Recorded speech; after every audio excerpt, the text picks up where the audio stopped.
In this Krakow interview series, we explore how cross-cultural religious literacy, CCRL, is being used around the world as a leadership tool that helps navigate issues such as societal crises, radicalization, peace building, and more.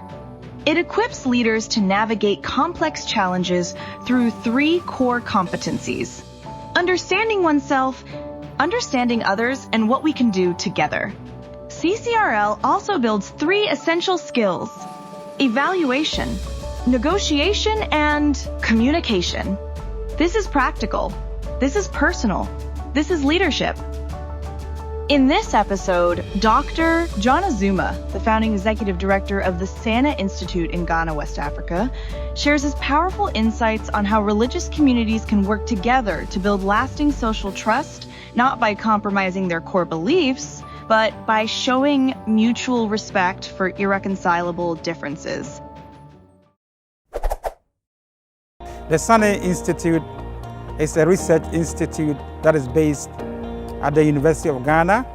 The primary focus of the Sanneh Institute is research and to construct discourses and discussions in the area of the intersection between Christianity, religion, and topics that have critical importance to society in Ghana.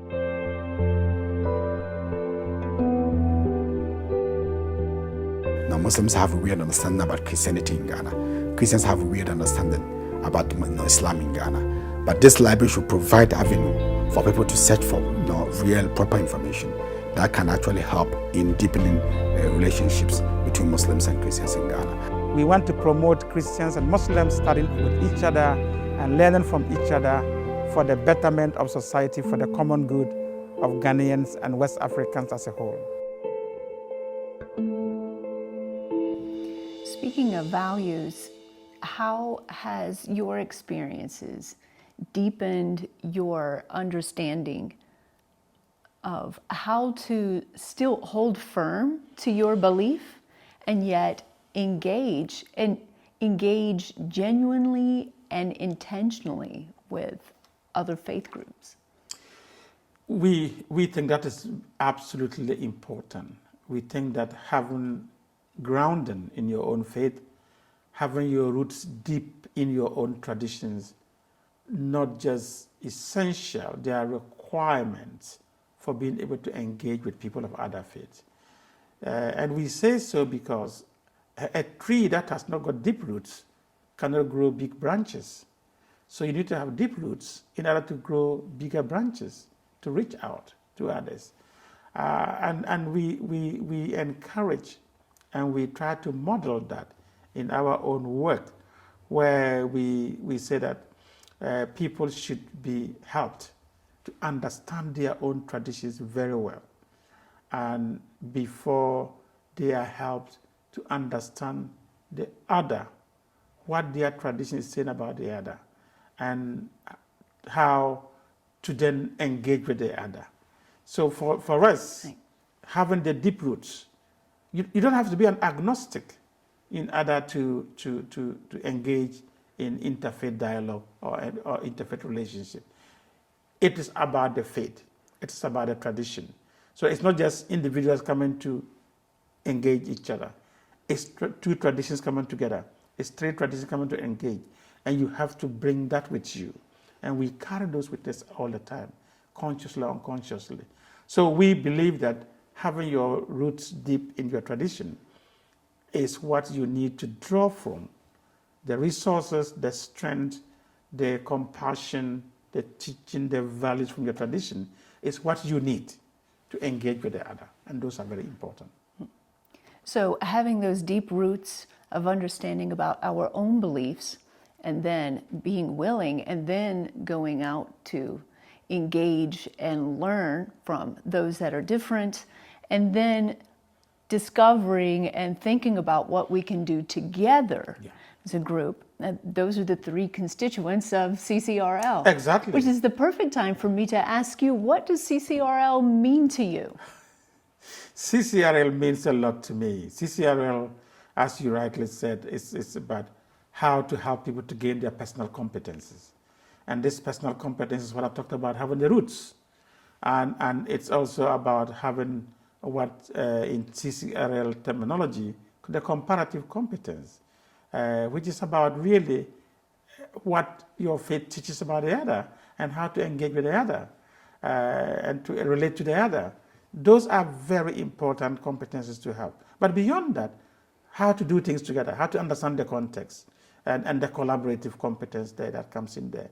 And all of those are essential because you cannot live in just your own world. Ghana, where we are now, I tell people, whether we like it or not, with all the Christian passion, commitment to evangelism, there's no day we are going to convert all the Muslims in Ghana to Christianity. And there's no day that Muslims are going to convert all the Christians to Islam. We're going to have to live with each other. And we need to learn to do that by engaging. We cannot live in silos. We have Ghana, which is bigger, our nation, to take care of in order that we can flourish together as a community. And so engaging is very important. But again, if we have to engage, we have to have some of these skills that CCRL talks about, which is to be able to evaluate situations very, very critically and very dispassionately, so that you are not just acting out of emotions and suspicion and stereotypes as an ignorance, but to really evaluate situations well. But the other thing, and that brings about critical thinking, but the other part of it also is to be able to learn the art of negotiation. How do we negotiate this space together, like we did in the school? This is the common space. Yes, we come from different traditions, but we have common space that we have to live out our faith. We have this shared educational space that we have to inhabit for the next 4 years together. How do we negotiate and live together here? Those are very important skills that we need people to develop. But finally, most importantly, the art of communication is so essential because, like I said earlier, people live together, but they never talked with each other. They talked about each other. They talked of each other, but they never talked with each other. They learned about each other from books, from sources, from now internet, but they never learned with each other and from each other. So this kind of communication with one another, engaging one another, is so essential. And that is why CCRL is perfect for our Ghanaian context, where there is so much competition. I describe the Ghanaian religious environment as free-for-all kind of a context, where the government doesn't control religion, the government doesn't seek to interfere in religious affairs. So we've got a terrain that is very much a free-for-all terrain. And I describe it as a football match without rules and without referee. So we need to have those kinds of conversations if this game is to be pleasant and healthy and constructive. And that's what we're trying to do with CCRL in Ghana. Can you tell me about your personal faith journey and how that has affected your work at the Sanneh Institute? Yeah, thank you. I grew up in northern Ghana in a multi-religious family context. And I also grew up in a family that was polygamous. And all of those things had very important, important marks and imprints on my life. And as I grew up, and I became a Christian when I was in high school from Islamic background. Again, that was a major step. And all of that also kind of helped me and informed the trajectory of my career my studies and why I'm doing the work I'm doing today. You mentioned that several things influenced your way of thinking, but where you have arrived now, did you always think this way?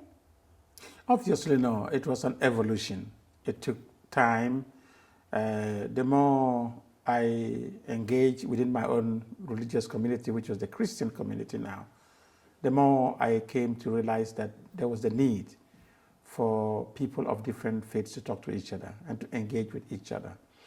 And especially after 9/11, it had a huge impact on my work and my worldview, because there's a proverb in Africa which says that during times of crisis, foolish people build walls and wise people build bridges. And the tendency to build walls during times of crisis is very high. And it takes more strategic thinking and more kind of humble mindsets to say we need to build bridges and get to know each other better. And so there was that kind of rise in building walls in Africa and in Ghana after 9/11. And everybody was trying to even raise their walls higher. And that was when it dawned upon me that it was very important to begin to talk about, to take this African proverb seriously, that in times of crisis, we shouldn't be building walls, we should be building bridges, which we all knew, but just seeing what was happening and using that as my entry point, people readily understood what this was all about. So it took time, it was an evolution, and there were some of these moments that really made me believe that this was very important work that needed to be done. What happened during that time? You're speaking of 9/11. What happened during that time that spoke to you that you felt like, I have to do something, there has to be some change? Yeah, what really happened after 9/11 was you could feel the increase of anxiety, of fear in society, of the other, of anyone that looked different. And all of a sudden, people who were neighbors were becoming very suspicious and very unsure of each other. And those were moments that really hit me, because questions that were not asked in churches were now being asked about the Muslim community. And people talked about Muslims in different ways than they hitherto had been doing. What were they saying? Well, should we be careful with Muslims? Can we really trust Muslims? Is Islam really a religion of peace?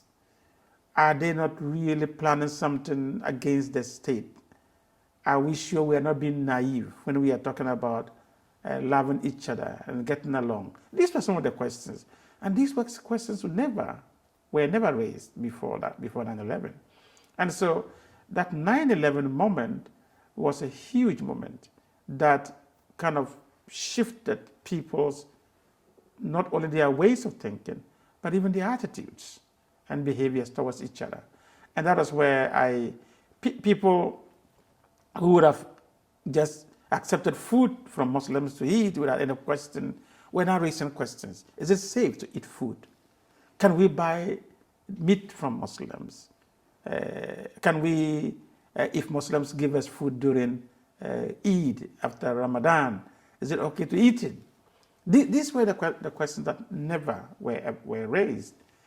And of course, also we saw there was also an increase of visibility of Islam, with more Muslim women beginning to take up the head covering, all coinciding around that time.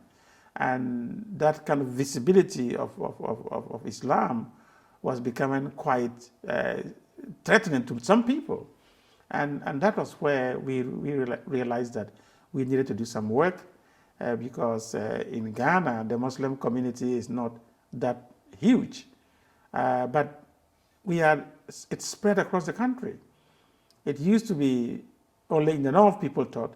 But now, because of migration, because of jobs, people have moved across the country.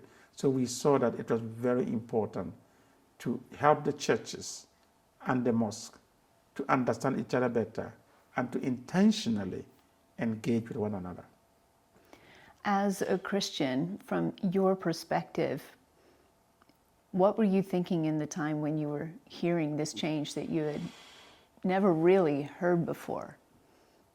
Initially, I was thinking very much like the ordinary Christian was thinking. Maybe we need to be careful. Maybe there's something here that I missed, that some of us were not paying attention to. But those kinds of questions quickly settled down to, maybe these are also opportune times to encourage and to engage with people outside different faith communities. And maybe we have not been doing that. We have been doing it at the personal level, at the family level, but we've not been doing that enough at the community level. And that's what we needed to do. So for me, it was that kind of shift of these changing these personal moments into some kinds of community engagements and hopefully building that kind of movement at the national level out of it. And that's what I started thinking about more. I see. How did the Muslims receive your outreach at that time? It was mixed. There were quite a number who were very enthusiastic and very happy to engage and to talk and to be more open.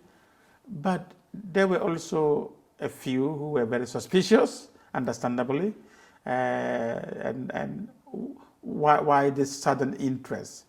Is it also really genuine, or are they also out to do to find ways of undermining our religion?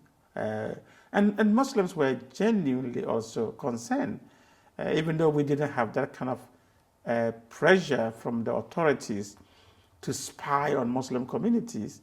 Muslims still felt that they were under siege. And that also was really something that we had to work on in our own communities.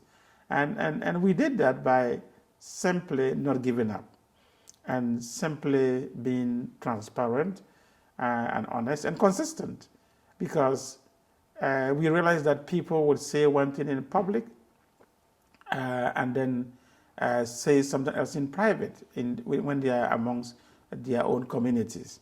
When we are together, the language is different. It's conciliatory.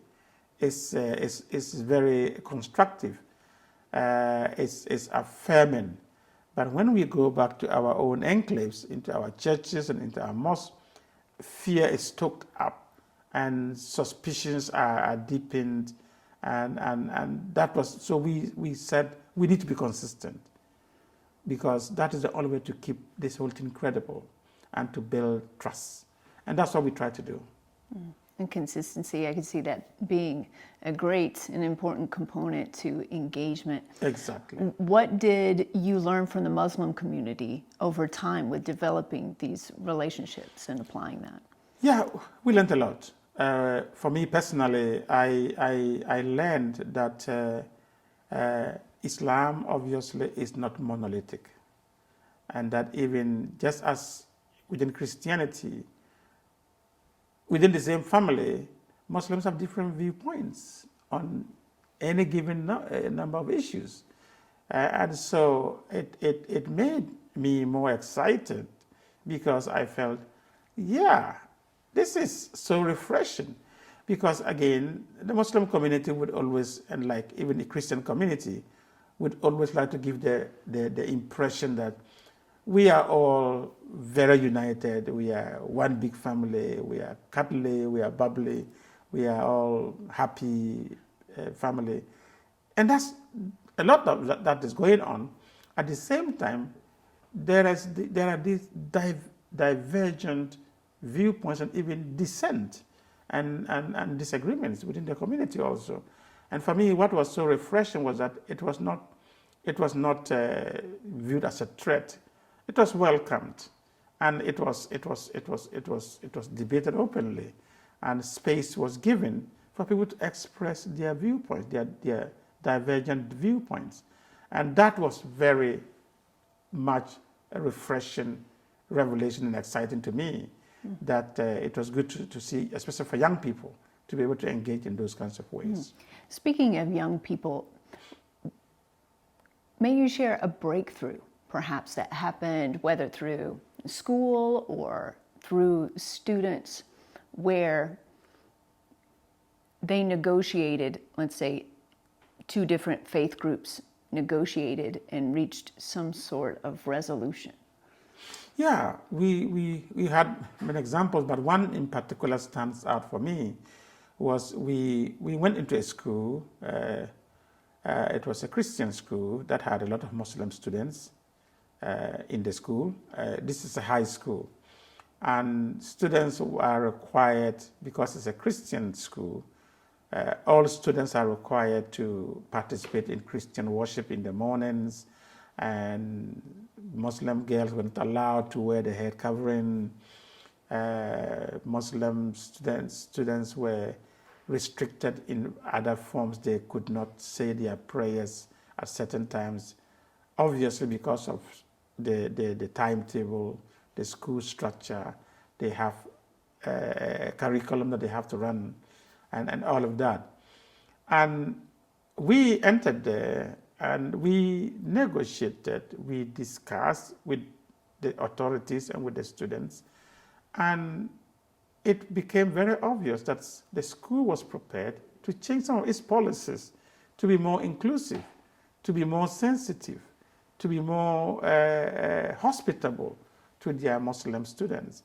And what we said was that, well, listen, let's see ourselves as a good guest and a good host. This is a Christian school, so the Muslim students who are a minority, see yourself as guests, but see yourself as good guests.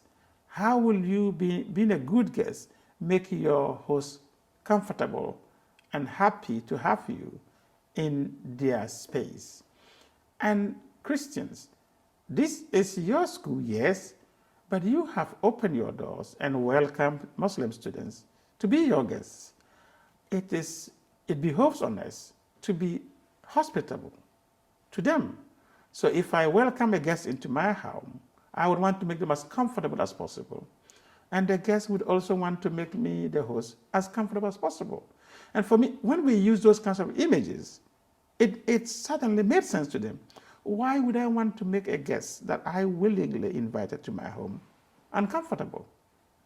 And start telling them, you can't do this, you can't do that, you cannot do this, to make them uncomfortable. If I get a guest in my house and the guest wants to say their prayers, and I say suddenly you cannot say your prayers, how is that hospitable to my guests?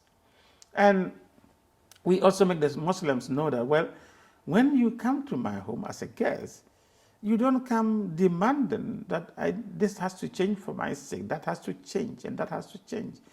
You've got to learn to negotiate these things. And obviously that kind of made sense. So policies were changed. Students were much more welcomed, felt much happier, and focused on their studies. So for me, that kind of change, even not just at the interpersonal level, but at the school level, where certain policies were changed to facilitate this kind of engagement, was so refreshing. When you advised both faith groups in their own ways to negotiate, walk us through briefly, please, how easy or difficult was that? How willing was each side to listen and to work together? Yeah, it was not very easy in some cases, because again, in some of the schools, for instance, people will say, well, this is our ethos, this is our values, these are our values. These were all made known before students were admitted. So students knew this, parents knew this, before they came on. So why suddenly are these becoming problems for the school? And so there were moments like that. But we said to people, this was not necessarily abandoning your values or compromise on your values. It was actually enriching your values by being hospitable. And hospitality, it's something that we all cherish. Ghana is known for being a very hospitable country. That is one of the trademarks that people talk about Ghanaians, that they are very hospitable. But we also tell them, God is a God of hospitality. We cannot pretend to be serving God who doesn't compel us, but gives us the free choices that we make. That we cannot, we want to compel and require and impose on people. And so I asked, if you compel a student to come to a worship service that they are not happy about, and they come and sit there and they are very grumpy, theologically, what does that do to your worship as a whole, a worship service? That you've compelled a group of people to come and be part and they are not happy. So having these kinds of moments to reflect together help people to overcome those inhibitions and fears. Thank you, Dr. Azumah. And I'd like to wrap up our conversation by asking, you spoke about this a little bit already, but why should CCRL matter to anybody and everybody? CCRL should matter to everybody, and because at the heart of CCRL is literacy. A lot of the things happening from my context and from other contexts, when it comes to people of different religion or no religion at all, and the way we get along or not get along, a lot of it has to do with literacy. How much do we know of what we think is dear to us? But more importantly, how much do we know of the other? Illiteracy, religious illiteracy, is a huge challenge. And that's what CCRL is seeking to address in this case. But it's not just religion, but cultural. It's cross-cultural religious literacy. So crossing, whether it's the cultural frontier or the religious frontier, is essential in learning, in acquiring knowledge of each other and about oneself. Because sometimes the other, when you engage them, can reflect yourself back to you in ways that you would otherwise not know. And therefore, engaging with the other is not just learning about the other, but in the process, you learn so much about yourself when you engage about others. And that's why CCRL is important to everybody and anybody. Thank you for that. Thank you for your time.